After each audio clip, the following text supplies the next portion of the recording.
अस्सलाम वालेकुम। इमरान याकूब खान साहब के साथ व्यू पॉइंट से मैं हूँ ज़ैनब जतोई। नाज़रीन, प्रोग्राम के आगाज़ में बात करेंगे ईरान अमरीका मुज़ाकरात प्रोसेस जो है वो तेज़ होता दिखाई दे रहा है और सलाह मशवरों में भी तेज़ी आ गई है। ईरानी वज़ीर ख़ारिजा अब्बास अराग़ची का इस्लामाबाद का दौरा और उस हवाले से क्या फ्रेमवर्क उनके सामने दिया गया है, पाकिस्तान की सियासी उसकी क़यादत के दरमियान क्या गुफ्तगू हुई, इस सारे मामले पर प्रोग्राम में बात करेंगे। साथ ही साथ बात करेंगे वाइट हाउस की तकरीब में हमला हुआ और हमलावर के क्या अज़ाइम थे और ये कहा जा रहा है कि लोन एक्टर इंसिडेंट था, क्या उसका किसी तंजीम से कोई ताल्लुक था या कोई सियासी इदारों से ताल्लुक था। इस सारे मामले को डिस्कस करेंगे, आखिर उसके अज़ाइम क्या थे। साथ ही साथ बात करेंगे पाकिस्तान ईरान ओमान का इलाकाई तिजारत बढ़ाने पर गौर किया जा रहा है, इससे पाकिस्तान को क्या फ़ायदा मिलेगा, मुआशी लिहाज से पाकिस्तान इससे मज़ीद क्या फ़ायदे ले सकता है, इसको प्रोग्राम में डिस्कस करेंगे। प्रोग्राम में बात करेंगे ईरानी वज़ीर ख़ारिजा अब्बास अराग़ची की दोबारा आमद और इसकी क्या सिग्निफिकेंस और इम्पॉर्टेंस है, क्या कोई बड़ा ब्रेक थ्रू होने वाला है, इस सारे मामले पर बात करते हैं। आमिर इलियास राना सीनियर सहाफ़ी और तज्ज़ियाकार हमारे साथ मौजूद हैं। आमिर इलियास राना साहब, बहुत शुक्रिया आपके वक्त का। किस तरह से देख रहे हैं, क्या कोई बड़ा ब्रेक थ्रू होने वाला है? ईरानी वज़ीर ख़ारिजा अब्बास अराग़ची की जो मुलाकात पहले हुई और अब मुलाकात जो हुई है, इसमें क्या इसकी क्या इंपॉर्टेंस है, किस तरह से देख रहे हैं आप? ये फरमाइएगा कि ईरानी वज़ीर ख़ारिजा अब्बास अराग़ची का दौरा पाकिस्तान, फिर उनका ओमान में जाना और पाकिस्तानी जहाज़ पे जाना और वापस पाकिस्तान आना, यहाँ फिर मुलाकातें करना, इस सारे अमल को आप किस तरह से देखते हैं? लेकिन बहुत शुक्रिया इमरान साहब। असल मसला ये है कि जो मुज़ाकरात अमरीका और ईरान के पाकिस्तान करा रहा है, उसमें पाकिस्तान अपने तमाम दोस्त ममालिक को एतमाद में लेके फ़ैसले कर रहा है, जिसमें बीजिंग है, रियाज़ है, दोहा है, मिस्र है, तुर्किया है। ओमान में पहले ईरान ने एतमाद का इजहार किया था और वहीं के मुज़ाकरात टूटे थे तो हमला हुआ था उनसे बातचीत करते हुए, और वहीं पे ये अदम एतमाद आया था जैरेड कुशनर और विटकॉफ पे कि ये पायदार बात नहीं कर रहे थे और हमला भी हो गया। तो ज़ाहिर है मास्को भी हमारे साथ मौजूद है और जो मसला आ रहा है दो चीज़ों का, एक तो यूरेनियम की अफजूदगी का था। ये विज़िट इस लिहाज से भी है कि वो पहले भी मास्को तो ऑफ़र कर चुका था कि 60% से जो अफजूदा यूरेनियम है हम रख लेते हैं, क्योंकि रूसी सारे साइंसदान वहाँ पे काम कर रहे हैं ना एटमी रिएक्टर्स में। तो पाकिस्तान की तरफ से भी हमारी इत्तला के मुताबिक एक ऑफ़र मौजूद थी कि अगर ऐसा तय हो जाए कि अमेरिका भी मान जाए तो पाकिस्तान भी ये काम कर सकता है। और आबना हुर्मुज़ के ऊपर कंट्रोल जो है, ज़ाहिर है एक तरफ ओमान है, दूसरी तरफ ईरान है, और पाकिस्तान का जो आपने जहाज़ कहा, ज़ाहिर है हमारा एक बड़ा अहम जहाज़ था और उसमें हमारे सिक्योरिटी, इंटेलिजेंस और फॉरेन ऑफिस के हुकाम भी साथ गए थे। अब कल लोगों को यही पता था कि जी वो तेहरान चले गए, लेकिन थोड़ी देर के बाद फिर खबरें आ गई कि वो जा रहे हैं वहाँ पे, और एक तैयारा जो तेहरान से आया था वो तेहरान चला गया। वहाँ पे जो बाकी वफ़द था वो तेहरान वो मैसेज लेके चला गया जो पाकिस्तानी हुकाम के साथ मीटिंग हुई, जो फील्ड मार्शल के साथ सुबह रात गए तक लंबी मीटिंग थी, फिर प्राइम मिनिस्टर के साथ 2 घंटे की थी, और फिर प्राइम मिनिस्टर की आपको पता है 50 मिनट ईरानी सदर से भी बात हुई। फिर हमारी ज़ाहिर है इनडायरेक्ट मैसेजिंग तो हम ही करा रहे हैं ना ईरान की अमेरिका के साथ, अमेरिका का जो जवाब आया वो लेके वो चले गए। और उसमें अंदर ज़ाहिर है ईरान की पहली और आखिरी शर्त इस वक्त ये है कि अगर दोबारा बैठना है तो पहले आपको ब्लॉकेड ख़त्म करना होगा, जो आपने हुर्मुज़ के इर्द गिर्द अमेरिका ने किया है ईरान के लिए। बाकी जहाज़ों के लिए तो अमेरिका समेत सब के लिए खोल ही दिया था ना उन्होंने, ईरान ने, जब लबनान पे सीज फायर हुआ था। तो लेकिन फिर अमेरिका आगे बढ़ गया और सारी दुनिया के लिए फिर तेल बंद हो गया और खुर्दनोश की तरसील भी ख़त्म हुई। तो अब जब ये नया एक बातचीत हुई, 3 दिन हमारे फील्ड मार्शल वहाँ रह के आए, जब लबनान की भी सीज फायर हो चुकी थी, सारी चीज़ें तजावीज़ के बाद फिर ब्रेक आई, लेकिन बैकग्राउंड में तो चल रही थी। तो अब ये जो ईरानी वफ़द आ रहा था और इसने कहा कि हम दो तरफ़ा मुज़ाकरात के लिए आ रहे हैं और 3 मुल्की दौरा है, बिल्कुल था, लेकिन उसमें नया स्टॉप जो आया वो आया कि जी मस्कत से वापस इस्लामाबाद आ रहे हैं। हमने सुबह ये खबर दी थी कि वो आएंगे, और वरना लोग कह रहे थे मंगल या जुमेरात को आएंगे वापसी पे मास्को के बाद, लेकिन हतमी तौर पे तय हो गया था कि वो आज ही आ रहे हैं और वो अब लैंड कर चुके हुए हैं। उनके दूसरा तैयारा भी आ चुका हुआ है। जो मैसेजेस आए हैं वो हमारी क़यादत के साथ अब बातचीत करके ये निकल जाएंगे मास्को, और हम बातचीत करेंगे फिर अपने दोस्तों के साथ, क्योंकि सब ममालिक एक दूसरे के साथ बात कर रहे हैं। फॉरेन अफेयर्स के जितने मिनिस्टर्स हैं वो सब बात कर रहे हैं। जी राना साहब, आप माशाल्लाह क्योंकि इस्लामाबाद में एक अरसे से सहाफ़त कर रहे हैं और बड़े बाखबर सहाफ़ियों में आपका शुमार होता है, ये फरमाइएगा कि आपका अपना एनालिसिस और ख़बर दोनों मिक्स करके ज़रा बताएं कि दूसरा जो दौर है मुज़ाकरात का वो आपके ख्याल में कब तक शुरू होगा? क्या कोई टाइम फ्रेम आपको नज़र आता है? और जो प्रेसिडेंट ट्रंप ने 36 से 48 घंटों का टाइम दिया था, वो तो पूरा होने वाला है। नहीं, उसके बाद तो उन्होंने वो रोक भी लिया डेलीगेशन, लेकिन आपको पता है फील्ड मार्शल और प्राइम मिनिस्टर दोनों की तारीफ करते हुए उन्होंने कहा कि अगर मैं ये इन लोगों को नहीं भेज रहा तो इसका मतलब ये नहीं है कि हमारी बातचीत नहीं होगी, हम काल से दूर हैं एक बस। लेकिन हम इतना लंबा सफर नहीं करेंगे, और वो सफर इसलिए ना करने की वजह थी कि ईरान ने वादे किया था कि हम जो इस्लामाबाद आ रहे हैं तो हम आ रहे हैं पाकिस्तान से बातचीत के लिए, इसमें अमेरिका का कोई ताल्लुक नहीं है। लेकिन जाहिर है वो दो तरफा और खित्ते की सिचुएशन भी बयान कर रहे थे, उसमें तो लड़ाई ही है, और हमारे साथ वो बात कर रहे हैं एतमाद के साथ, वो अमेरिका का भी है, ईरान का भी है। तो वो जो मैसेजिंग है, मैंने आपको जैसे बताया कि आबनाए हुर्मुज़ की जो ब्लॉकेड अमेरिका ने की है, अगर वो खत्म होगी तो बातचीत शुरू होगी। मेरे हिसाब किताब में तकरीबन चीजें तय पा चुकी हुई हैं।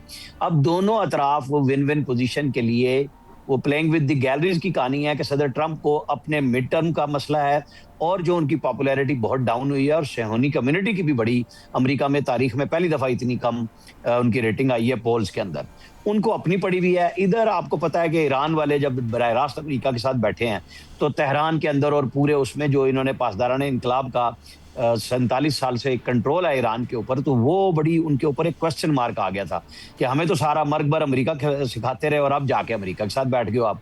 तो वो बैकलैश से बचने के लिए कुछ ये तरीकाकार तय किया गया है कि कुछ आनियां जानियां दिखाई जाएंगी, कुछ मीटिंग्स, और फिर जो धमकियां हैं वो साथ साथ चलती रहेंगी। बिल्कुल ठीक। राणा साहब, ये भी कहा जा रहा है कि ईरान जो है वो पाकिस्तान के साथ इस तरह का रोल चाहता है कि इन मुज़ाकरात में पाकिस्तान का रोल मज़ीद बेहतर हो, और ईरान चाहता है कि पाकिस्तान जो है जब भी ईरान और अमेरिका की कोई भी बातचीत हो उसमें पाकिस्तान बैठकर वो बात कराए, मौजूद हो, और पाकिस्तान जो है वो ये भी किरदार अदा करे कि ईरान की बात अमेरिका को समझाए और अमेरिका की बात ईरान को समझाए।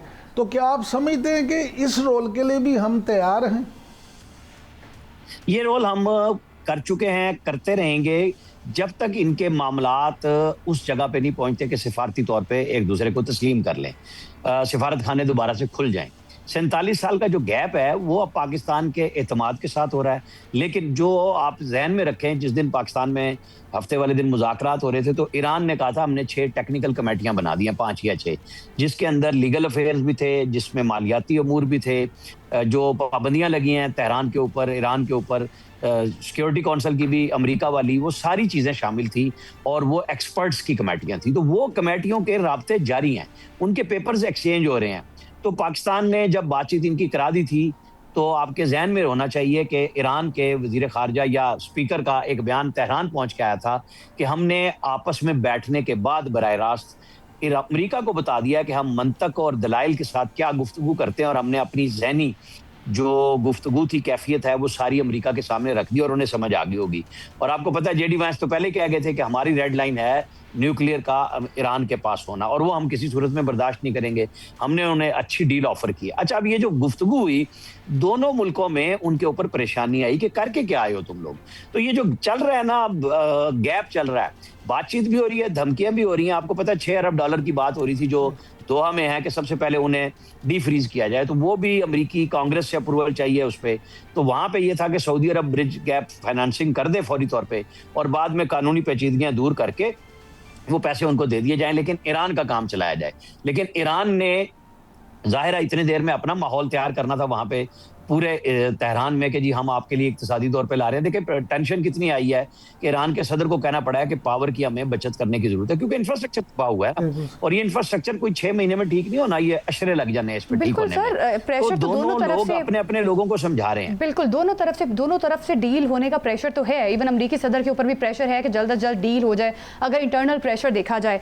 क्या समझते हैं, जिस तरह से पहली मीटिंग हुई अब्बास अरागची साहब की, जो अभी से कुछ घंटे पहले हुई, उसमें उन्होंने कहा कि बड़ी मुफीद उसे करार दिया उस मीटिंग को, पाकिस्तान के जो सियासी अस्करी क़यादत के साथ हुई।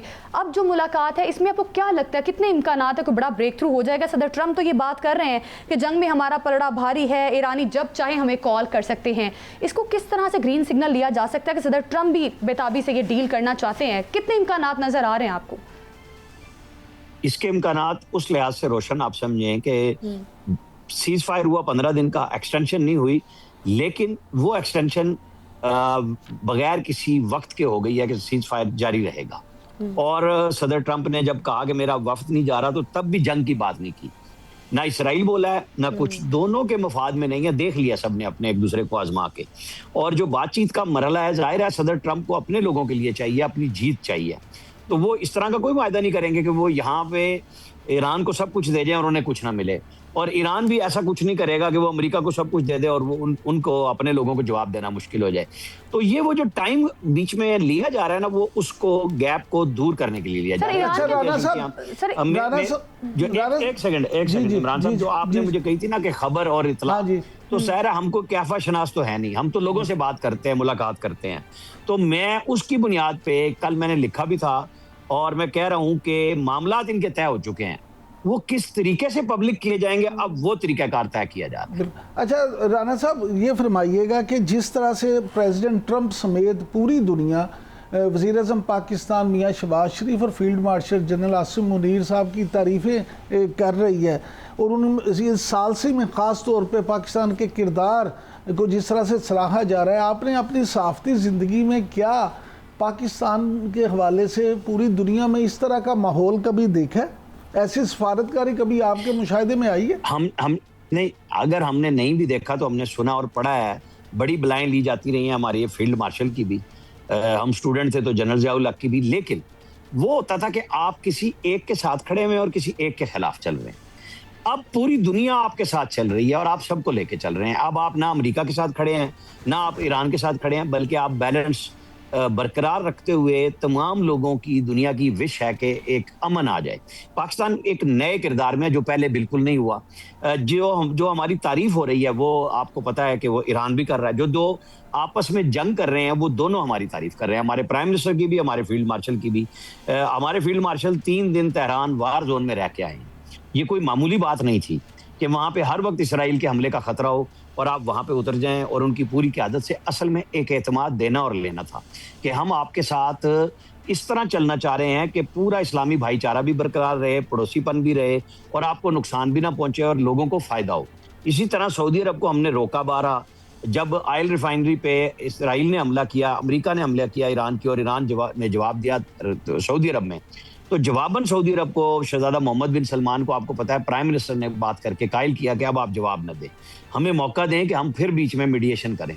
तो जो लड़ाई हमने मौखर कराई है, जो इसराइल की बड़ी ख्वाहिश थी कि मुसलमान आपस में लड़ पड़े। बहुत शुक्रिया आपका आमिर इलियास राना, सीनियर सहाफ़ी और तज्ज़ियाकार हमारे साथ मौजूद थे। बहुत शुक्रिया आपके वक्त का। प्रोग्राम में आगे बढ़ते हैं। पाकिस्तान की सिफारती कामयाबियों पर बात कर रहे हैं। पाकिस्तान दिफाई लिहाज से भी मजबूत होने जा रहा है। पाकिस्तान को हंगोर क्लास सबमरीन मिलने जा रही हैं। ये एयर इंडिपेंडेंट प्रोपल्शन से लेस हैं और पाकिस्तान को ज़ेर आब समंदरों में भी पाकिस्तान का दिफा करेंगी। इस सारे मामले पर बात करते हैं। Vice admiral retired Mohammad Saleem, दिफाई तज्ज़ियाकार, हमारे साथ मौजूद है। सर, बहुत शुक्रिया आपका। किस तरह से देख रहे हैं, एक बहुत बड़ी पाकिस्तान को दिफाई लिहाज से मजबूत करने के लिए एक बड़ा इकदाम है, सबमरीन्स मिलेंगे, जाहिर है पाकिस्तान मजबूत होगा बहरी लिहाज से भी। क्या कहेंगे आप इसकी क्या खसूसियात होंगी और ये कब तक पाकिस्तान को मिल जाएंगी? जी बहुत शुक्रिया। असल में ये जो पाकिस्तान नेवी ने, अगर आप पास में भी देखें तो हमेशा जो टेक्नोलॉजिकल एज है वो मेंटेन रखने की कोशिश पाकिस्तान नेवी ने हमेशा की है। जो अददी कमी है उसको हम पाकिस्तान नेवी जो है वो अपनी टेक्नोलॉजिकल एडवांटेज के साथ उसको पूरा करने की कोशिश करती है, और ये उसी सिलसिले की एक कड़ी है। अब ये देखें कि ये submarines state of the art submarines हैं। इनके अंदर लंबे अरसे तक सबमर्ज रहने की, सतह आग के नीचे रहने की इसके अंदर सलाहियत मौजूद है, और ये लंबे अरसे तक स्टेल्थ ऑपरेशंस कर सकती है। और इसके पास इसके अंदर जो है वो जो वेपन एंड सेंसर स्वीट है वो बहुत ही इफेक्टिव है, जो कि लॉन्ग रेंज से काफ़ी लंबी इसकी जो डिटेक्शन रेंजेस हैं काफ़ी ज़्यादा हैं, और वहाँ से ये ना सिर्फ ये कि अपने जो टारगेट्स हैं उनको ये डिटेक्ट कर सकती है, बल्कि उनको ये पहचान भी सकती है अपने टारगेट को, और उनको फिर न्यूट्रलाइज भी कर सकती है। तो इसमें अगर मैं इसको समराइज करूं तो ये लंबे अरसे तक पानी के नीचे रहने की सलाहियत, नंबर 2 काफ़ी ज़्यादा रेंज से अपने दुश्मन को ट्रैक करने की सलाहियत और उसको पहचानने की सलाहियत, और फिर फाइनली उसको न्यूट्रलाइज करने की सलाहियत इसके अंदर मौजूद है। ये टॉर्पीडोज और मिसाइल से लैस है, और इसके पास बड़ा अच्छा वेपन सेंसर स्वीट है। मोहम्मद सलीम साहब, ये फरमाइएगा कि पाकिस्तान को सबसे ज़्यादा ख़तरा हमेशा जो है वो इंडिया से ही रहता है, और इंडिया ही हमारा एक असली दुश्मन है, जिसके दिफाई कुव्वत और इस्तेदाद को देख के ही हमारे यहाँ भी तैयारियाँ की जाती हैं। तो भारतीय जो आबदोज़ा विक्रांत, उसका अगर आप इसके साथ मुआजना करें तो आप क्या समझते हैं, ये उससे किस लिहाज से बेहतर है? देखिए जी, ये एक ऑनगोइंग एफर्ट होती है कि आपकी जो थ्रेट एनालिसिस है, असेसमेंट है, वो हम करते रहते हैं और उसी के हिसाब से अपने जो डेवलपमेंटल स्ट्रेटजी है उसको तरतीब दिया जाता है। और ये जो सबरीन है, ये इसी वजह से ये पाकिस्तान नेवी ने, जो मैंने जैसे पहले बताया कि ये बहुत ही आला किस्म के स्टेट ऑफ द आर्ट, इसके पास जो सेंसर्स हैं वो काफी लंबी दूर से अपने दुश्मन को उसको पहचान जाते हैं, उसको डिटेक्ट कर लेते हैं और उसको क्लासीफाई भी कर लेते हैं। तो इस लिहाज से मैं समझता हूँ कि ये एक जो भी थ्रेट है हमारे पास, जिसका हम, जैसे मैंने कहा कि उसको हम थ्रेट एनालिसिस के बाद अपना वेपन सिस्टम जो है उसको डेवलप किया जाता है। तो जो जिस किस्म का थ्रेट है उसी के जवाब में ये एक वेपन सिस्टम है जो कि बहुत ही, मैं समझता हूँ कि टाइमली है, बहुत ही इफेक्टिव है, और मैं समझता हूँ कि काफ़ी लंबे अरसे तक पाकिस्तान की जो ये सलाहियत है इसको पूरा करेगा, जो कि मैं समझता हूँ कि अच्छा सर, ये फरमाइएगा कि पाक बहरिया ने कुछ रोज़ पहले तैमूर मिसाइल का भी बड़ा कामयाब तजर्बा किया है। तो अब ये आबदोज़ें भी जब आ जाएंगी तो आप क्या हम आम अल्फाज में ये कह सकते हैं कि खित्ते में पाकिस्तान जो है वो समुंदर का बादशाह बन जाएगा? जी, ये देखें, ये जैसे मैंने पहले बताया कि पाकिस्तान नेवी ने हमेशा अपने पानियों में जो हमारे मैरीटाइम इंटरेस्ट हैं उनको प्रोटेक्ट और प्रमोट करने के लिए अपना किरदार अदा किया है, और उसके लिए जो भी वसाइल चाहिए होते हैं या जो भी टेक्नोलॉजी चाहिए होती है वो पाकिस्तान नेवी ने हमेशा एक्वायर करने की कोशिश की है। और मैं समझता हूं कि ये एक नेट स्टेबलाइजर के तौर पर, जैसे पाकिस्तान अपने आप को उसने पेश किया है इस पूरे सिनेरियो में, तो पाकिस्तान, मेरा ख्याल है कि एक नेट स्टेबलाइजर है इस पूरे रीजन के अंदर, और ये इसी सिलसिले में एक बड़ी अहम पेशरफ्त है जिसमें कि बिल्कुल बहुत अहम पेशरफ्त है। हंगोर क्लास सबमरीन्स पाकिस्तान को मिलना, ज़ाहिर है पाकिस्तान जो है वो दुश्मन के खिलाफ डेटरेंस को भी मजबूत करेगी, मैरीटाइम सिक्योरिटी भी फराहम करेगी, और जो खसूसियात आप बता रहे हैं ऑफ कोर्स इट्स कमेंडेबल, इसकी जितनी तारीफ़ की जाए कम है। सर ये बताइएगा कि तकरीबन कुछ 8 आबदोज़ें बताई जा रही हैं जो पाकिस्तान को मिलने जा रही हैं, 4 की प्रोडक्शन पाकिस्तान में हो रही है, 4 की चाइना में हो रही है। तो इस बारे में बताइएगा कि कब तक मुतवक्के है कि पाकिस्तान को ये 8 आबदोज़ें मिल जाएंगे, और जो पाकिस्तान में प्रोडक्शन हो रही है 4 की, उनमें और चाइना में जो 4 की प्रोडक्शन हो रही है सेम है या कुछ फर्क होगा खसूसियात में? ये आपने बड़ा अहम सवाल किया है, क्योंकि ये मैं समझता हूँ कि जो चाइना में सबमरीन्स बन रही हैं वो इंशाल्लाह जल्द ही पाकिस्तान में पहुंच जाएंगी, और इसी तरीके से जो पाकिस्तान में बन रही हैं उनके पास भी यही तमाम कैपेबिलिटीज़ हैं जो कि चाइना में जो सबमरीन्स बनी हैं, इनके अंदर जो तमाम खसूसियात हैं, कैपेबिलिटीज़ हैं, वही इनके अंदर हैं। ये हो सकता है कि with the passage of time इनके अंदर कुछ मज़ीद एडिशंस हो जाएं, क्योंकि एज के साथ टेक्नोलॉजी बेहतर होती रहती है, तो वो इसके अंदर इम्प्रूवमेंट शायद हों, लेकिन ब्रॉडली स्पीकिंग ये सेम क्लास की सबमरीन्स हैं, और इनके अंदर वो तमाम खसूसियात होंगी जो कि जो सबमरीन्स हंगोर क्लास के अंदर हैं जो कि चाइना में बनी हैं। जो यहाँ भी सबमरीन्स हैं, ऑफ कोर्स ये इनका एक टाइमलाइन है, जैसे मैंने बताया, जो चाइना वाली है वो इसी साल होपफुली पाकिस्तान के पास होंगी, पहुंच जाएंगी, और बाकी सबमरीन्स भी उसी तरीके से अपनी टाइमलाइन जैसे प्रोमोगेटेड है उसके हिसाब से वो पाकिस्तान नेवी को ज्वाइन कर जाएंगे। अच्छा सर, आप क्योंकि खुद माशाल्लाह से जो हैं एक दिफाई तज्ज़ियाकार भी हैं, तो being an ex army man, आप क्या समझते हैं कि इस वक्त ईरान और अमेरिका के इशू को लेके मुज़ाकरात का जो मामला चल रहा है उस पे आपकी क्या राय है? कब तक ये आपको जो है मुज़ाकरात कामयाब होते दिखाई देते हैं? जी देखिए, इसमें मेरा एनालिसिस ये है कि देखिए, पाकिस्तान ने एक बहुत ही आला किस्म की जो मीडिएशन एफर्ट्स हैं वो की हैं। ऐसे दो ममालिक जिनका आपस में कभी राब्ता नहीं हुआ पिछले तकरीबन निस्फ सदी से, उनको एक टेबल पे ला के बिठा दिया, एक जंग को रुकवा दिया और उसके बाद इन तमाम अफ्रीकन को एक टेबल पे, नेगोशिएटिंग टेबल पे ला के बिठा दिया। बाई इटसेल्फ ये बहुत बड़ी कामयाबी है। अभी ये है कि ये कोई ओवरनाइट तो नेगोशिएशंस होती नहीं है। ये 50 साल की, 47 इयर्स की जो मिसट्रस्ट है, ये एक्सपेक्ट करना मेरे ख्याल मुनासिब नहीं है कि वो एक ही सीने के अंदर उसका कोई ना कोई हल निकाल लेंगे। ऑफ कोर्स उन्होंने जंग लड़के देख ली है, एक दफा नेगोशिएशन एफर्ट्स हो चुकी हैं, उसमें अपने अपने जो उनके डिमांड्स थी वो टेबल पे आ गई। दोनों अफ्रीकन अपने अपने जो इंस्टीट्यूशंस हैं और डिसीजन मेकर्स हैं उनके साथ कंसल्टेशन प्रोसेस में हैं। It is a matter of time मेरे हिसाब में कि जब भी वो आपस में नेक्स्ट उनकी मीटिंग होगी तो उसमें एक हेडवे होगा, कम से कम एक फ्रेमवर्क के ऊपर भी अगर एग्रीमेंट इनका हो जाए जो अफ्रीकन है, तो मेरे ख्याल ये बहुत बड़ी कामयाबी होगी। और इसमें पाकिस्तान की ऑफ कोर्स बहुत बड़ी एक एफर्ट है जो कि तमाम अफ्रीकन भी इसको एक्सेप्ट करते हैं और पूरी दुनिया अप्रिशिएटिव है कि पाकिस्तान ने ये बहुत ही अच्छी डिप्लोमेसी का मुजाहरा किया है और इन अफ्रीकन को टेबल पर लेके आए। बिल्कुल ठीक, बहुत शुक्रिया आपका मोहम्मद सलीम साहब, इस सारे मामले पर हमें बता रहे थे। अभी वक्त हुआ ब्रेक का, ब्रेक के बाद बात करेंगे कि अब व्हाइट हाउस की तकरीब पर हमला अमेरिका में ट्रंप की बढ़ती हुई मुखालिफत का शाखसाना था। इस पर बात होगी, स्टे विद अस।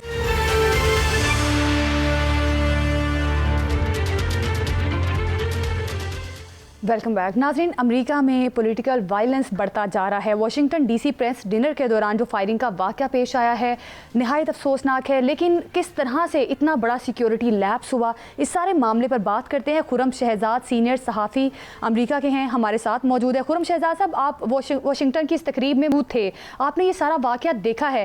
पहले तो हमें ये बताएं कि किस तरह से ये वाक़या पेश आया, क्या तफसीलात हैं आपके पास? जी बिल्कुल, वहाँ पे मैं मौजूद था जहाँ पे ये वाकया पेश आया। वहाँ पे चंद प्रेसिडेंट ट्रंप से 15-20 फुट के फासले पे ही होगा जब ये वाकया पेश आया। तो जो उसी वक्त मैंने फायरिंग के बाद सुनी, उसके बाद सबको हुक्म हुआ कि सारे जमीन पे लेट जाएं। तो मैं भी उसके बाद अगर आप मेरी वीडियो बनाई तो मार्को रूबियो भी मेरे साथ टेबल के नीचे छुपे हुए, पूरी उनकी कैबिनेट जो थी वो मेरे साथ टेबल के नीचे छुपी हुई थी। तो सिक्योरिटी फोर्सेज आ गए, वो मिलिट्री वाले लोग गए और इसी तरह से जो दूसरे लोग थे उन्होंने सारे किया। और इस लॉकडाउन उन्होंने जो है वो प्रेसिडेंट ट्रंप को सेफली वहाँ पे इवैक्यूएट किया। तो ये एक्सरसाइज हुई मेरी मौजूदगी में वहाँ पे। खुरम भाई, ये फरमाइएगा कि उस तकरीब में जब ये पूरा वाकया हुआ, जब लोगों ने जान बचा ली, प्रेसिडेंट ट्रंप की भी जान बच गई, तो उसके बाद वहाँ पे लोगों के तासुरात क्या थे और ख़ास तौर पे गोली की आवाज़ सुनने के बाद जो फौरी रिएक्शन था वहाँ पे मौजूद लोगों का, वो क्या था? जी बिल्कुल, जैसे सारे लोग यहाँ ज़मीन पे थे तो उस वक्त मैंने देखा खवातीन रो रही थी, खौफ व खराश का आलम था। जो पूरी इस वक्त जो मिलिट्री थी उसको घेरे में लिया हुआ था। सीक्रेट सर्विस वाले फौज लोग जो थे वो अपने गन्स के साथ, जो वहाँ पे कैबिनेट के लोग थे जैसे मार्को रूबियो हो गया, सेक्रेटरी वार हो गया, सेक्रेटरी खजाना हो गया, ये जितने भी कैबिनेट के लोग थे, कैश पटेल, उन्होंने उनको बिल्कुल घेरे में ले लिया। घेरे में लेकर उनको इवैक्यूएट करना शुरू कर दिया। लोग जो हैं वो बिल्कुल ऐसे डरे हुए थे जैसे कोई मिसाइल गिर गया, खौफ व खराश का आलम था। और उसके बाद जब ये सारा मामला थोड़ा सेटल हुआ तो उन्होंने ऐलान किया कि प्रेसिडेंट ट्रंप जो है वो व्हाइट हाउस जा चुके हैं और 30 मिनट के बाद वो प्रेस ब्रीफिंग देंगे। जो बंदा है उसको हमने जिंदा गिरफ्तार कर लिया है। साहब, अमेरिका में इससे कबल भी कई प्रेसिडेंट्स को टारगेट किया जा चुका है और सियासतदानों के साथ इस किस्म के वाकयात पेश आना कोई बहुत आम बात बन चुकी है। क्या समझते हैं कि क्यों इस किस्म का वाकया पेश आया? क्योंकि इतना हाई प्रोफाइल इवेंट और वहाँ पर इस किस्म का सिक्योरिटी लैप्स हो तो ये बड़ी तशवीशनाक बात है। क्या लगता है आपको क्यों, क्या वजह हो सकती है इसकी? क्योंकि ये भी कहा जा रहा है कि सदर ट्रंप को अमेरिका में काफ़ी ज़्यादा नापसंदीदगी की निगाह से भी देखा जा रहा है, अवाम भी जो है वो उनको नापसंद कर रही है, सियासी पोलराइजेशन भी बढ़ती जा रही है। इसकी क्या मेजर वजूहात आप समझते हैं? जो ये इंसिडेंट है जिसको मैंने आई विटनेस किया, इसमें सिक्योरिटी लैप्स काफी थे कि वो बंदा होटल में मौजूद था, वो एलिवेटर इस्तेमाल कर सका, जबकि जब मैं वहां पे था तो उन्होंने कहा कि एलिवेटर इस्तेमाल नहीं कर सकते।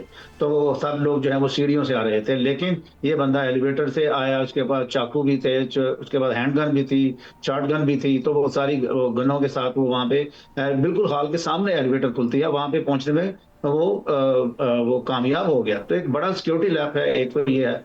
और दूसरा ये है कि जो गन लॉज है अमेरिका में, वो कोई भी पॉलिटिकल पार्टीज को हाथ नहीं लगाती, क्योंकि वो कॉन्स्टिट्यूशन राइट्स है सबका, और जो बंदा भी उसके खिलाफ बात करता है अमेरिका में वो अपना इलेक्शन हार जाता है। तो इस वजह से जो कांग्रेसमैन हैं, जो सेनेटर्स हैं, इस गन लॉ के मुतालिक किसी भी कानून को हाथ लगाने की जरूरत नहीं करते, क्योंकि गन लॉ के पीछे जो बड़ी लॉबीज हैं, जो बड़ी बड़ी कंपनीज हैं, जो बिलियंस ऑफ डॉलर का बिजनेस कर रही हैं महीने का, वो इनको कभी भी करने नहीं देती, कामयाब होने नहीं देती, उसके अलावा प्राइमरी खड़ा कर देती हैं जो बंदा भी इसके अलावा बात करता है। तो काफी चैलेंजेस होते हैं उन लोगों। और जो आखिरी बात है वो ये है कि प्रेसिडेंट ट्रंप के बारे में काफी इस वक्त बात किया जा रहा है कि वो इकोनॉमी को बेहतर, इंटरनेशनल वार को लेकर चल पड़े हैं, और इस तरह की दूसरी चीजें जो है वो काफी प्रेसिडेंट ट्रंप को मुश्किल का सामने, जो इंटरनेशनल इशू है वो डोमेस्टिक इशू बन के अब प्रेसिडेंट ट्रंप के पीछे जा रहे हैं। अच्छा खुरम साहब, ये फरमाइएगा कि प्रेसिडेंट ट्रंप का अपना जो बयान है उसके मुताबिक तो ये हमला आवर का जो ज़ाती को इल्ज़ाम हो सकते हैं, इसका अमेरिका ईरान जंग से कोई ताल्लुक नहीं है। आम परसेप्शन क्या है, लोग अमेरिकी इस सारे वाक़े को किस तरह से देख और सोच रहे हैं? देखिए, आम अमरीकी, जो जैसे मैंने पहले कहा कि अमरीकी इलेक्शन है वो डोमेस्टिक इश्यूज के ऊपर किया जाता है। वो हेल्थ केयर हो गया, एजुकेशन हो गया, इकोनॉमी हो गया, ट्रांसपोर्टेशन हो गया, इसके ऊपर अमरीकी अपने वोट का फैसला करते हैं। लेकिन ये इंटरनेशनल जो इशू है, ईरान वार का इशू है, इसका जो प्राइमरी जो इसका जो इस वक्त जो चैलेंज है प्रेसिडेंट ट्रंप को, ये है कि महंगाई बढ़ गई है, तेल की कीमतें बढ़ गई हैं। जो इंटरनेशनल इशू है वो डोमेस्टिक इशू बन गया।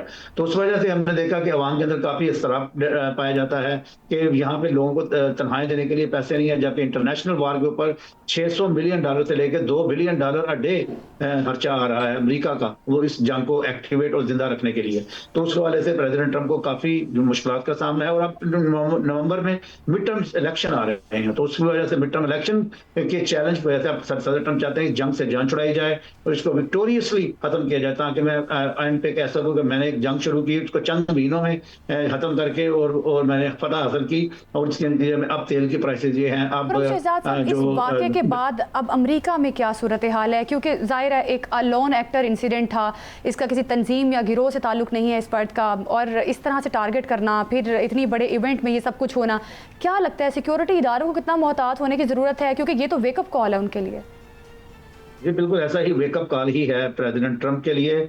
जो डेमोक्रेट पार्टी है वो तो इसको कह रही है कि ये फ्रॉड था। जो हिज़्ब इख्तिलाफ पार्टी है उनका ये कहना था ये फ्रॉड था, ये कोई ड्रामा है, जब तक तहकीकात पूरी नहीं होती हम नहीं मानेंगे कि वाकई असैसिनेशन अटेम्प्ट हुआ है। जबकि रिपब्लिकन पार्टी वो बिल्कुल ऑन बोर्ड है, उनका ये कहना है कि प्रेसिडेंट ट्रंप को पहले भी मारने की कोशिश की गई, अब भी मारने की कोशिश की जा रही है, और अमेरिका को जो है वो साइडलाइन करने की कोशिश की जा रही है, अमेरिका की लीडरशिप को कमजोर करने की कोशिश की जा रही है। ये नॉर्मल परसेप्शन है यहाँ पे आम अमरीकियों का। और अमरीकी और अगेन कुछ लोग इसको पॉलिटिकल समझ रहे हैं, कुछ लोग समझ रहे हैं कि ये जो है वो इंटरनेशनल फोर्सेस अमेरिका को कमजोर करने की कोशिश कर रही है, लोगों को इस्तेमाल करते हुए। इस तरह एक वाइट अमेरिकन। खुरम भाई, इस पे थोड़ा सा ये भी बताइएगा कि हमला आवर के हवाले से कुछ खबरें मीडिया के कुछ हिस्सों में ये भी हैं कि वो कोई इसराइली एजेंट है या उनके इंडिया के साथ उसके वालिदैन का ताल्लुक है, ये सारी इस तरह की चीज़ें भी मीडिया के मुख्तलिफ उसमें आ रही हैं। आपके पास इस हवाले से क्या इतलात हैं? मुलजिम को लेके अभी तक सरकारी तौर पर क्या बताया गया? ये जो सरकारी और गैर सरकारी दोनों सतह के ऊपर जो इन्फॉर्मेशन है उसके मुताबिक ये बंदा अभी तक लोन वुल्फ था। उसने अपने तौर पे ही फैसला किया और उसने ये कहा है, अपने वीडियो रिकॉर्ड में उसने ये कहा है, जो हमारे पास भी आया है, उसके मुताबिक कि वो चाहता था कि एक नेशनल ट्रेजेडी बनाई जाए। वो चाहता था कि बड़े जो सीनियर अहलकार हैं हुकूमत के उनको मारा जाए।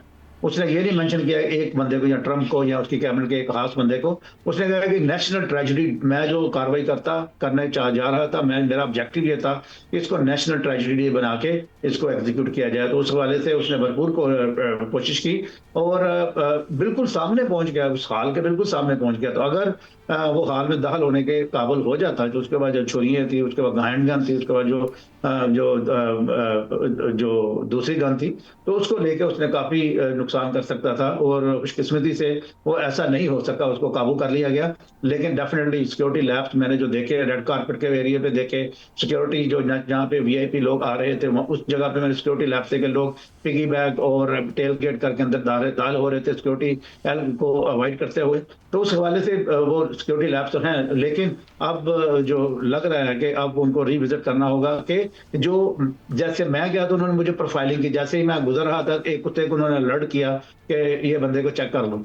तो लेकिन ये गोरे को नहीं चेक किया उन्होंने, एक गोरा जो वहां पे मौजूद है और उसके बाद गने भी हैं, नाइफ्स हैं, उसको चेक नहीं किया गया। तो ये एक बड़ा सवालिया निशान है जो रेशियल प्रोफाइलिंग है, अब उससे हट के, क्योंकि अब ये जो डोमेस्टिक टेररिज्म है जो नस्ली बुनियादों पे हो रहा है, उसको भी अब अमेरिका को चाहिए कि अपनी जो पॉलिसीज हैं उसको रिविजिट करें। बिल्कुल बिल्कुल ठीक है, बहुत शुक्रिया आपका Khurram Shahzad, senior of America हमारे साथ मौजूद थे, सारे मामले पर हमें बता रहे थे। अभी वक्त हुआ एक शॉर्ट ब्रेक का, ब्रेक के बाद बात करेंगे हालिया पाक ईरान सिफारती सरगर्मी ने गैस पाइपलाइन मंसूबे के बारे में उम्मीदें बढ़ा दी हैं, इस पर बात होगी। स्टे विद अस।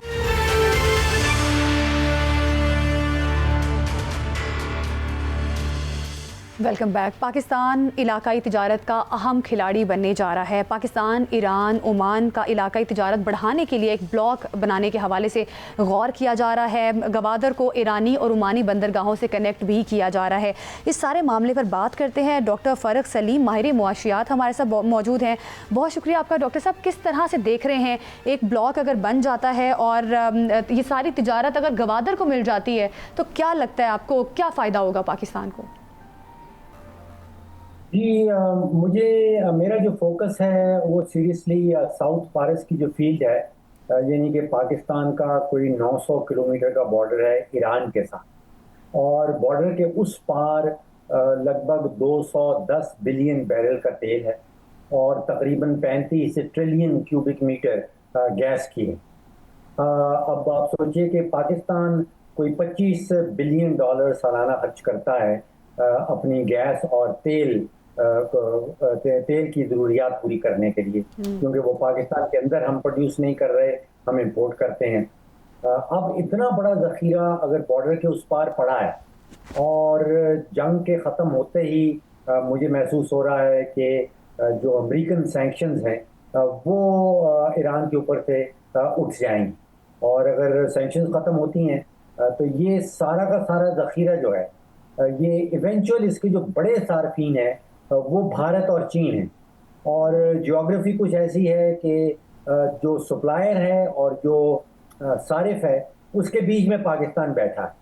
तो न सिर्फ पाकिस्तान की अपनी ज़रूरियात जो मैंने बताया कि 20 से 25 बिलियन डॉलर की तेल और गैस है, बल्कि यहाँ से pipeline going to India, going to China, और फिर जिसको ट्रांजिट फी कहा जाता है जी। अगर 6-7 crore cubic feet of gas रोज़ाना की बुनियाद पे अगर साउथ फारस फील्ड जो ईरान में है वहाँ से इंडिया जा रही है या चाइना जाएगी, तो 2-3 बिलियन डॉलर की सिर्फ जो है वो सालाना आप समझिए कि ट्रांजिट फी बन जाती है। तो ना सिर्फ पाकिस्तान को सस्ती गैस सस्ता तेल मिलेगा, बल्कि ट्रांजिट फी जो है उसकी अमाउंट में और उसकी मद में भी बहुत बड़ी अमाउंट जो है वो इकट्ठी की जा सकती है। अच्छा डॉक्टर साहब, ये जो फरमाइएगा कि पाकिस्तान और ईरान के जो हालिया सफारती ताल्लुकात हैं, इसको देखते हुए बहुत सारे माहिरीन ये कह रहे हैं कि जैसे ये जंग के बादल छटेंगे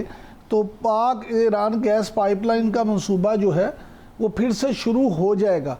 तो जिस तरह आपने फरमाया, एक तो इससे हमें रॉयल्टी मिलेगी, एक हमें वैसे इस्तेमाल में सस्ता मिलेगा, तो क्या आप समझते हैं कि इसके बाद पाकिस्तान जो है ग्वादर भी एयरपोर्ट, अगर इसी तरह से ग्वादर पोर्ट अगर हमारा ऑपरेटिव हो जाता है, ये नया ब्लॉक बनने जा रहा है और ये कहा जा रहा है कि 45 बिलियन डॉलर की तजारत ईरान जो है वो दुबई के ज़रिए से जो करता है वो इस पोर्ट से होगी, तो क्या दुबई की छुट्टी होने वाली है? पाकिस्तान जो है वो दुबई का मुतबादिल बन सकता है? देखिए, इसमें दौरानिया क्या है और पाकिस्तान के पास ऐसी कौन सी चीज़ें हैं, ऐसी कौन सी एफिशिएंसी है कि दुबई से ट्रैफिक हम ग्वादर में ले आएंगे। मेरा नहीं ख्याल कि अगले 10 से 15 साल में कोई बहुत बड़ा काम ऐसा होने वाला है कि दुबई की ट्रैफिक को हम ग्वादर की तरफ मुंतकिल कर पाएंगे। जिस तरफ जा रहा हूँ वो है कि ग्वादर से जो ईरानी बॉर्डर है वो लगभग 87 किलोमीटर वो जो पाइपलाइन बननी है और वहाँ से फिर ग्वादर से नवाबशाह का जो पाइपलाइन है वो मंसूबा ऑलरेडी सीपैक का हिस्सा है। वो तकरीबन कोई 700 किलोमीटर के लगभग है। मेरा फोकस उसके ऊपर है कि जो ऑलरेडी सीपैक का हिस्सा है जो बहुत ही शॉर्ट डिस्टेंस है ग्वादर से ईरानियन पोर्ट, फिर पाकिस्तान की ज़रूरियात से हमें आगे बढ़ना होगा। मैं समझता हूँ कि जो ओरिजिनल पाइपलाइन का मंसूबा था, अगर आपको याद हो तो वो IPI पाइपलाइन कहलाती, यानी कि ईरान पाकिस्तान इंडिया पाइपलाइन। जी सर। क्योंकि बहुत बड़ा सारिफ जो है वो भारत है इस खित्ते में, उसको बहुत गैस की ज़रूरत है और अब तकरीबन इस वक्त जो है वो लगभग 90% भारत की गैस जो है वो स्ट्रेट ऑफ हॉर्मुज़ से गुजर के आती है। तो वो भी भारत के बेनिफिट में होगा कि उसका कोई मुतबादिल रास्ता जो है वो सामने आ जाए। अच्छा डॉक्टर साहब, हुकूमत ने ट्रांजिट ऑफ गुड्स जो ऑर्डर है 2026 वो तो नाफिज कर दिया है और इसके मुताबिक हुकूमत की जानिब से जारी नोटिफिकेशन के मुताबिक कहा जा रहा है कि ट्रांजिट रूट्स का बाज़ाब्ता ऐलान भी कर दिया, जिसमें गवादर है, कराची है, तुफ्तान बॉर्डर्स हैं। लेकिन ये बताइएगा कि जारी माली साल के पहले 7 माह में पाकिस्तान की ईरान से दरामदाद में इजाफा रिकॉर्ड हुआ है और अब मज़ीद भी ज़ाहिर रूट्स आगे बनने जा रहे हैं। क्या लगता है पाकिस्तान और ईरान की जो दो तरफा तिजारत है इसको कितना बूस्ट मिल सकता है? देखिए, इसका एक तो गैस है, नेचुरल गैस है और तेल है और तीसरा है जो फूड आइटम्स ईरान इंपोर्ट करता है।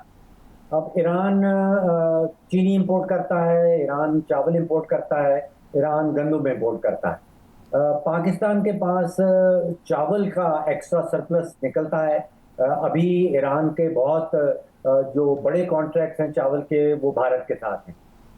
गंदम और चीनी के अंदर पाकिस्तान हम खुद कफील नहीं है। जब तक पाकिस्तान का अपना एग्रीकल्चर सेक्टर जो है उसको हुकूमत मुकम्मल तौर पे डीरेगुलेट नहीं करती, क्योंकि मुझे लग रहा है कि जो एग्रीकल्चर सेक्टर जिसमें हुकूमत मुदाखलत नहीं करती वो पाकिस्तान के अंदर बहुत तरक्की करता है। क्योंकि चावल के अंदर या चावल के सेक्टर के अंदर हुकूमत पाकिस्तान की कोई मुदाखलत नहीं है। वो गन्ने के सेक्टर के अंदर, गंदम के सेक्टर के अंदर हुकूमत पाकिस्तान क्योंकि मुदाखलत करती है, हमें हमेशा उसमें शॉर्टेज भी नज़र आती है, उनकी कीमतें भी आसमान से बातें करने लगती हैं। तो वहाँ पे तो जब तक पाकिस्तान अपना एग्रीकल्चर सेक्टर खुद से उसमें इस्लाहात लेकर नहीं आएगा और सरप्लस प्रोडक्शन नहीं होगी, उस वक्त तक चीन के साथ, उस वक्त ईरान के साथ हमारे एग्रीकल्चर सेक्टर में कोई बड़े जो है वो तिजारती ताल्लुकात नहीं बन सकेंगे। अच्छा सर, ये फरमाइए डॉक्टर साहब ये फरमाइएगा कि वर्ल्ड बैंक ने पाकिस्तान को जनूबी एशिया के ग्रुप से निकाल के जो ग्रेटर मिडल ईस्ट ग्रुप में शामिल कर दिया है, तो क्या इससे क्या फ़र्क पड़ेगा? क्या वाकई ही ये सिर्फ महज इंतज़ामी और तज़ियाती तब्दीली है या इससे पाकिस्तान को कोई फ़ायदा भी होगा? देखिए, पहली बात तो ये है कि पाकिस्तान में कई मीडिया के जो प्लेटफॉर्म है उसमें इसको ब्रेकिंग न्यूज़ चलाया जा रहा है। ये जुलाई 2025 में इसका ऐलान कर दिया गया था। ये पुरानी न्यूज़ है और मैं समझता हूँ कि इसकी वजह ये थी कि जो साउथ एशिया का हेडक्वार्टर है वो वर्ल्ड बैंक मुंतकिल कर रहा है भारत के अंदर, और शायद सियासी बुनियाद पे वो ये छूट दे रहा है कि पाकिस्तान अगर साउथ एशिया में रहता तो शायद हम जो हैं वो साउथ एशिया का जो कंट्रोल सेंटर है या कैपिटल है वो ना मुनासिब समझे कि वो इंडिया की तरफ जाए। तो उसके नतीजे में पाकिस्तान को साउथ एशिया से निकाल के वो मिना ग्रुपिंग में डाल दिया गया है। ये एडमिनिस्ट्रेटिव है, मेरा नहीं ख्याल कि इसका कोई मटीरियल इम्पैक्ट जो है वो पाकिस्तान के ऊपर आएगा। अच्छा सर, अब थोड़ी सी बात IMF की कर लें। IMF के जो मामलात हैं पाकिस्तान के साथ, तो क्या IMF की शर्तें पूरी करने के लिए आवाम को मज़ीद टीके लगते रहेंगे? बिजली, गैस, पेट्रोल ये सब कुछ महंगा होता रहेगा या कहीं आवाम को कुछ रिलीफ भी मिलेगा? देखिए, जब तक हुकूमत पाकिस्तान, हमारी अपनी सियासी क़यादत, हमारी अपनी माशी क़यादत अपना कोई माशी स्ट्रेटजी नहीं बनाती, कोई माशी हिकमत अमली नहीं बनाती, और जब तक हम मुकम्मल तौर पे इंतजार करते रहेंगे IMF के ऊपर, तो फिर IMF का जो रिकॉर्ड है वो पिछले 80 साल की तारीख बिल्कुल वाज़ेह है। IMF का चार्टर ये नहीं है कि उसने किसी मेंबर मुल्क की मईशत को सीधे रास्ते पे चलाना है। IMF एक आप समझिए कि इंटेंसिव केयर यूनिट, एक इमरजेंसी केयर यूनिट वो प्रोवाइड करता है ममालिक को, अपने मेंबर्स को, जब उनके पास डॉलर के ज़खायर जो हैं वो इमरजेंसी हालत तक कम हो जाते हैं। उस वक्त फिर वो जो मेंबर मुल्क है वो IMF के पैकेज में चला जाता है, और IMF के जो मकासद हैं वो ग्रोथ से मुकम्मल तौर पे इख्तलाफ करते हैं। IMF के पैकेज में, IMF की पॉलिसी के अंदर जब तक पाकिस्तान चलता है उस वक्त तक हमारे ऊपर लाजिम है कि वो सरप्लस क्रिएट करे। उस वक्त पाकिस्तान की मईशत के अंदर कोई सिग्निफिकेंट GDP ग्रोथ नहीं आ सकती। तो एक तो मेरे ख्याल में कि जो IMF के मकासद हैं और जो पाकिस्तान के मकासद हैं उनमें एक गहरा तज़ाद है। जब तक हुकूमत पाकिस्तान, जब तक हमारी अपनी माशी क़यादत और सियासी क़यादत अपनी माशी हिकमत अमली लिख के सामने नहीं लाएगी, उस वक्त तक सिर्फ IMF की बुनियाद के ऊपर पाकिस्तान की बिल्कुल मुआशी और सियासी क़यादत को मुआशी सूरत हाल को देख कर फैसले करने चाहिए। बहुत शुक्रिया आपका फ़र्क सलीम, हमारे मुआशियात हमारे साथ मौजूद थे, हमें बता रहे थे। इसी के साथ प्रोग्राम से दीजिए हमें इजाज़त, अगले हफ्ते फिर मुलाकात होगी। अल्लाह हाफ़िज़।